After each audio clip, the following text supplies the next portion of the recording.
It is so good to be back in Detroit. I'm so happy to be with you all. Hi, baby. You guys gonna deliver this for us? You gonna make it happen? Now, you know, in 2016, yeah, okay, we don't want to reflect too much on that. But in 2016, to bring home the point about what you all are doing and what you will do, in 2016, the difference in the outcome of the election for president was based on an average of 2 votes per precinct in Michigan. 2 votes. Talk about the power of your vote. It's extraordinary what you all are about to do. You guys gonna elect a new president of the United States and a new vice president. So we're 9 days away from the end of this election. From the end of the election, right? Because we know the election already started. In fact, that's why I've been talking about the fact that that whole Supreme Court nomination thing is illegitimate. Because, you know, how dare you try to sit somebody into Ruth Bader Ginsburg's seat on the United States Supreme Court for a lifetime appointment to the highest court in our land while the American people are trying to vote for who will be their next president. But we'll put that point aside for a moment. Let's talk about Michigan. Let's talk about Detroit. Let's talk about Wayne County. And what's at stake? There is so much at stake in this election. And you know, and I love being here. I can't tell you, and how about your governor? She has been so amazing. Just a rock star. Just so courageous and so strong. And you know who can't stand strong women, right? We'll take that. So what's at stake? There's so much at stake, and it is therefore so important that we not only take back the White House, but we got to send Gary Peters back to the United States Senate. And let me just tell you guys, there's a point of a personal story. So I was elected to the United States Senate as only the second black woman in the history of the United States Senate to ever be elected as senator. And I got there in January 2017, and then, you know, they let you pick out a desk where you want to sit, and, you know, usually it's the desk nobody else wants if you're the most junior person, right? But I said, well, I want to sit over in this area, and lo and behold, my seatmate, the person to the desk just to the right of me, was Gary Peters. From day one, he was so kind and so helpful and so supportive. And we would sit there in between these votes, and it was all kinds of votes that happened over the years. We voted to keep the Affordable Care Act intact. We voted against Brett Kavanaugh. We voted for working people and organized labor. We voted for education, and we voted for all of the things that we know are important about our country. And Gary and I would sit there in between votes and just talk. And he would talk to me about Michigan. And he would talk to me about working people. Gary's the one who let me know about all of the 50,000 manufacturing jobs that have been lost in Michigan while Donald Trump has been president. Gary is the one who's been talking to me and fighting, knowing that 400,000 jobs have been lost in Michigan just since February. You gotta send Gary Peters back to the United States Senate. We want to do that? Let's do that. So there's so much at stake in this election, and let's look at it. We're in the midst of 4 crises that have converged at one time. A public health crisis because of this pandemic, where over 225,000 Americans have died in just the last several months. Many of whom were without family because of the nature of this, who had no one there to hold their hand for their last days on earth. Over 8.5 million people have contracted this virus and will have unknown long-term health consequences. Doctors are talking about things like lung scarring. And here's the thing about it. It didn't have to be this way. It did not have to be this way. Thanks to a fellow by the name of Bob Woodward, we know that Donald Trump knew about this back on January 28th. And you know, then old boy has the nerve, even just recently in the last debate, to talk about how we're rounding the corner. I don't see one either.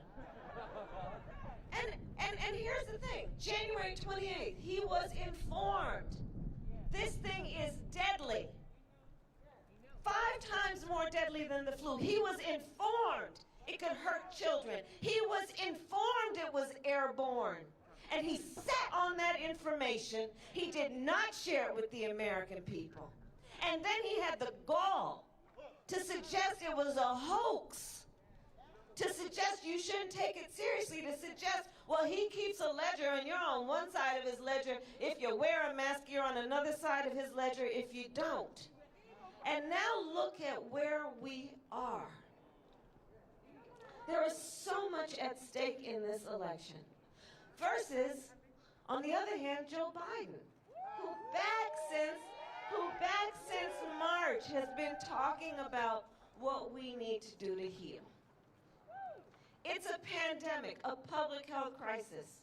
On the one hand, you have Joe Biden, who together with President Barack Obama created the Affordable Care Act that brought health coverage to over 20 million people, including protecting people with pre-existing conditions. How many of you know or love somebody who has diabetes, who has high blood pressure, who has breast cancer, who has lupus? Barack Obama and Joe Biden created the policy that protect people with pre-existing conditions. On the other hand, you have Donald Trump, who's in court right now trying to sue to get rid of it in the midst of a public health pandemic. It's almost unbelievable. These are the choices before the American people. 4 crises. We're looking at an economic crisis. Over 30 million Americans in just the last several months have filed for unemployment. 1 in 5 mothers in America is describing her children under the age of 12 as being hungry. Like, we're literally in a hunger crisis in America. People aren't talking enough about that. In fact, in Michigan, 1 in 10 households is describing as being hungry. In Michigan, 1 in 6 households is describing not being able to pay rent by the end of the month. In Michigan, 1 out of 4 small businesses has gone out of business. And he talks about rounding the corner. You see, there is a real choice in this election.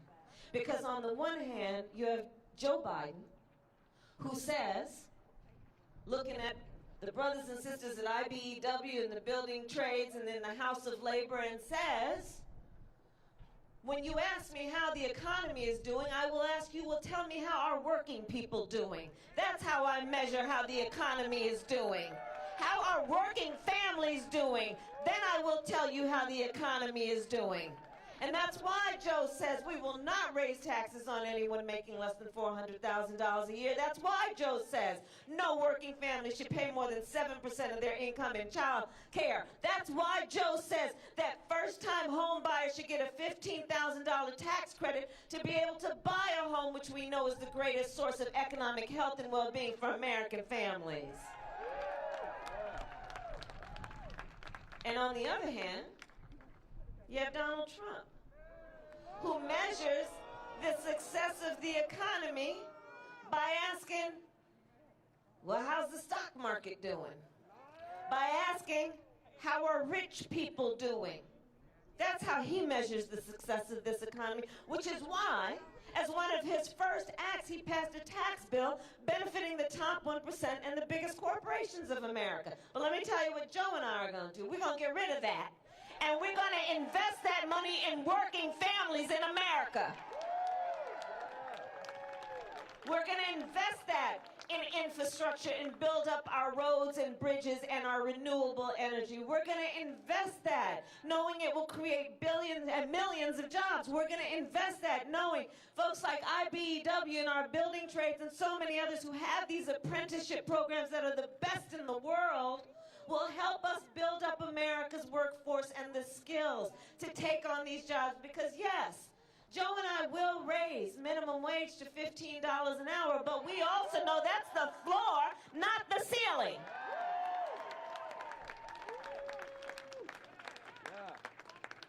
We are in the midst of crises in America.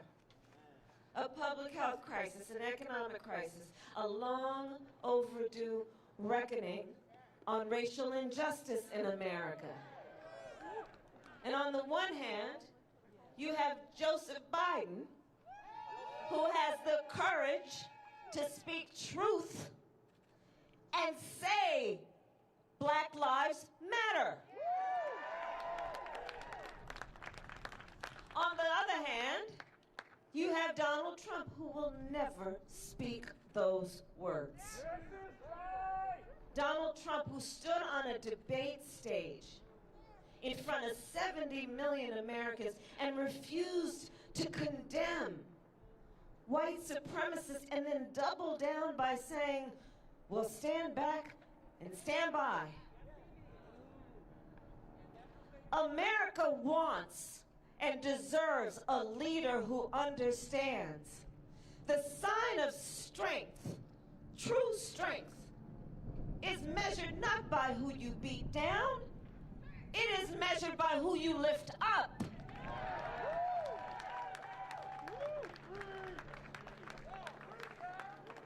People have a real difference in this election.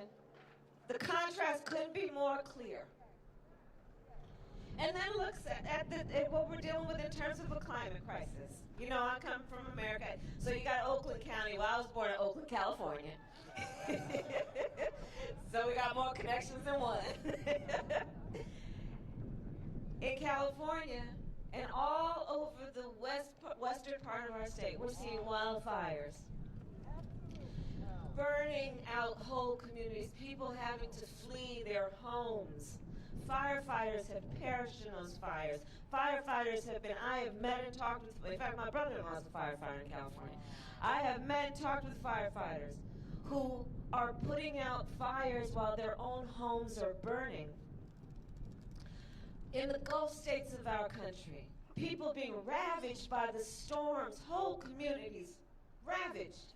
In the Midwest, because of the extreme weather patterns and conditions, because the climate is changing, floods have wiped out whole seasons of crops.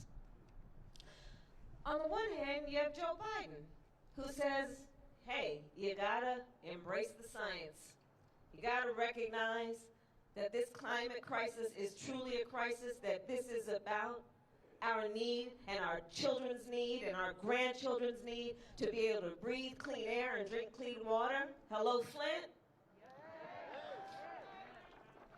It is also about understanding when we invest in renewable energies, that will be an investment in American workers and American jobs and in our economy. Joe knows that. On the other hand, you have Donald Trump, who, when he was asked about the wildfires in California, so the question went something like this, was a journalist. The question went something like this. So the scientists are telling us that these extreme weather conditions are causing these wildfires. To which the President of the United States, who's also the Commander-in-Chief of the United States, responded, science doesn't know. He's the President of the United States. Can you imagine? So we have real, serious, clear choices to deal with the serious problems, brother, that we are facing. And so that brings me back to you. You all are very likely going to make a decision about who becomes the next president of the United States. And so I am back in Detroit to ask you once again to please, please tell everybody you know about what is at stake in this election. And remind people to vote early, because this is the first time, as we know, in Michigan. And so you know, sometimes people vote based on how they traditionally vote, the way that they do every year in election time. And we got to let them know there's also a new way to do it and to vote early. And we want people to vote early. And there are three reasons, I believe, that we all need to vote. One is to honor the ancestors, right? You know, honor the great hero, John Lewis, who we lost this year, who shed with so many others his blood on the Edmund Pettus Bridge for our right to vote. Let us honor that. Let's honor, as we did this year, the 100th anniversary of the 19th Amendment and those suffragettes who fought for women's right to vote, And let's not forget, not until 1965 could black women vote. So let's honor the ancestors. Let's vote because everything is at stake. Everything is at stake. And let's vote because around our country, and I've been traveling, I barely know where I was yesterday, but I'll tell you, I was in Florida, I was in North Carolina, I was in Georgia, and yesterday I was in Ohio. I'm here today, and I'll just keep moving. But around our country, there are powerful people in offices and states, and even, you know, in the highest position, who've been trying to discourage people from voting. People who've been passing laws in various states that have been designed to suppress the vote and purge the rolls. People, including our president, who are trying to confuse people about the integrity of our election system. And we have to think about, why are so many powerful people going through such an effort to confuse us about voting, to make it difficult for us to vote, messing with the post office? Can you imagine messing with the post office? Like, well, postal workers. Why are they doing it? And I think we all know the answer. Because they know we are powerful. They know when we vote, things change. They know when we vote, we win. They know it. So let us not let anyone ever take our power from us. Let us not let anyone ever convince us that we are on the sidelines and not in the game. We are in this game. And we are prepared to fight for this country we love. We know that we are not perfect. We know we have a lot of work to do, but it is born out of love of country that we march, that we fight, that we vote to get one step closer to those ideals we cherish and hold dear. And so that's what is at stake. And you know, people ask me, I do all these interviews, and they say, well, how do the democracy is taking a beating. And I say, yeah, our democracy has taken a beating over these last few years. But here's the thing. America's democracy will always be as strong as our willingness to fight for it. And when I look at you, I know we are strong. So my last point is this. Look, I feel a great sense of optimism. I really do. Because when I look at you, and let's all look at each other, right?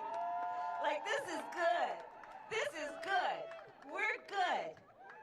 When I look at Joe, and I'm going to tell you something about him, in his heart, in his soul, he is motivated by love of our country and a deep desire to help our country heal and to unite. He truly is. And we're all going to be a part of that. And so the last point is, years from now, our children, our grandchildren, others, they're going to look in our eyes, each one of us, and they will ask us, where were you at that moment? And what we will be able to tell them is so much more than how we felt at this moment. we are going to tell them what we did. We will tell them that we were hanging out